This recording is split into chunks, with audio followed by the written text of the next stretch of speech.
Hi there, this is Chris from MoneyHub, and this video looks at frequently asked questions for building inspection reports. So what we've done is we've published a comprehensive list, which I'm about to go through in this video. And if you do have any questions which are not covered, then please leave them below in the comment section. It really helps us to ensure that our guides are as comprehensive as they can be, and that we're explaining things clearly and helping as many people as possible with complete information. So let's just go straight through, and I'll talk about some of the finer points here as I discuss these frequently asked questions. So first up, what is a building inspection and why do I need one? Now the answer here is it's a report which assesses a property's condition and structure to identify defects or issues, the issues requiring attention. Now, the reason that you get them done is because you are probably going to be purchasing a home, and that cost is going to be very significant. And these building inspection reports are a fraction of the cost, a small percentage, usually around $300 plus to up to around $1,000. And of course, that's a drop in the ocean compared to like a $500,000 plus property purchase or even more. And what it's going to look at, it's going to look at the structural integrity. It's going to look at the electrical and the plumbing systems. It's going to look at the roofing, and it's going to look at like other features such as fencing, air conditioning units, the driveway, all sorts of things to look for potential problems. The last thing you want to do is purchase a property and move in and find that there's problems like, the slate on the driveway's lifting. There's a problem with the exterior. In fact, it peels, anything like that. These inspection reports are absolutely invaluable to be able to find this before the problem becomes yours by purchasing the property. It's going to look at these, it's going to look for these defects, and it's going to make you, it's going to give you the information to make an informed decision about whether or not you want to proceed with the purchase. And if you don't, then that's great, because then you can leave it and you've spent the money on the report. That's fine, but you're not locked in to going through. But if you do want to progress with the purchase, then it's going to give you some idea around the costs of fixing it, maintenance issues that may come about trying to maintain whatever the issue is. And also it gives you some power to negotiate or renegotiate the pricing. How long does a building inspection take? Well, the answer here, it's going to really depend. It's going to depend on the size of the property, but 2 to 4 hours is typical. And then you'll get the report usually within 2 to 5 working days after it completes. What's the issue with insurance and licensing?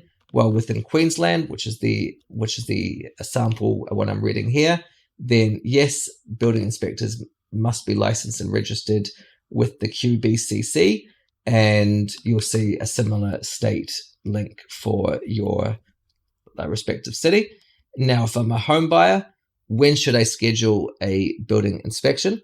Well, the answer there is as soon as possible. Once you've made the offer and it's been accepted, subject to said inspection / any financing that you need.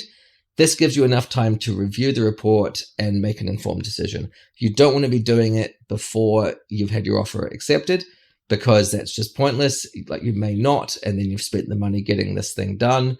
But you can always put it in a contract saying that, of course, the offer is subject to what you get back. No one expects you to take the risk without getting these reports done. And at the same time, sometimes you'll see that the seller has provided one.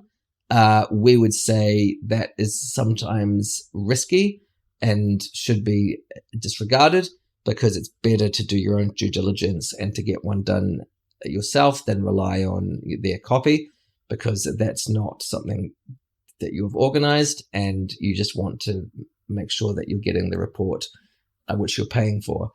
Can I attend the inspection? That really depends. We've said yes, but it's going to come down to the individual company that's doing it. plus the vendor. So just you'll need to discuss that with an agent or anyone who controls that situation. And what should I expect in the actual report? The answer is it's going to cover a lot of things. We've got a very comprehensive video as well as a list, which I'll quickly jump up to here, and you can see this is usually the most that will be covered because, of course, not everything is relevant. But please be aware that it is going to be comprehensive, and you do need some time to make, to put the effort into reading it and to knowing what it means, and then making a decision about what you're going to do. And what happens if there are problems or something comes up in it? Well, if that is the case, then it's your call on what you do next. If they're small, you may want to just negotiate with the seller to have these things fixed, to have these things repaired, or whatever the issue is prior to settling. But at the same time, if they're so significant or there's some sort of like inherent liability that you just are not comfortable with, you may want to withdraw your offer altogether. So now to what's arguably the most important question. Can a building inspection guarantee that there are no issues with the property? This means that if you get a report done and you see everything's okay and you purchase, and then 6 months, 12 months later or whatever, something comes up that you believe should have been flagged or identified in the building inspection report, does that mean that you can sue them? Does that mean that you've got legal recourse, legal avenues to go down? The answer is generally no, because the building inspection is only going to look for visible defects at the time of the inspection. It's not going to be able to find hidden issues, and many things with properties are sort of latent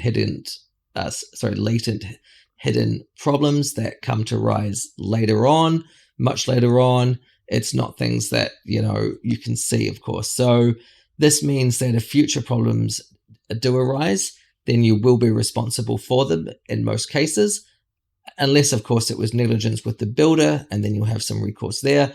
But it's going to come down to a case by case situation. This is the pitfalls of property purchasing and home ownership, is that there are these risks involved. So be aware that it's not a catch-all when you get a building inspection done. It's not some sort of insurance product that gets you sort of out of any problems, costly or not, later on. It's just there to give you peace of mind about the state of the property and whether or not you want to purchase based on what's visible. So thanks very much for watching. If you do have any questions, as I previously said, please leave them down below in the comments section, and we look forward to hearing from you. And best of luck with whatever property transaction you're currently completing.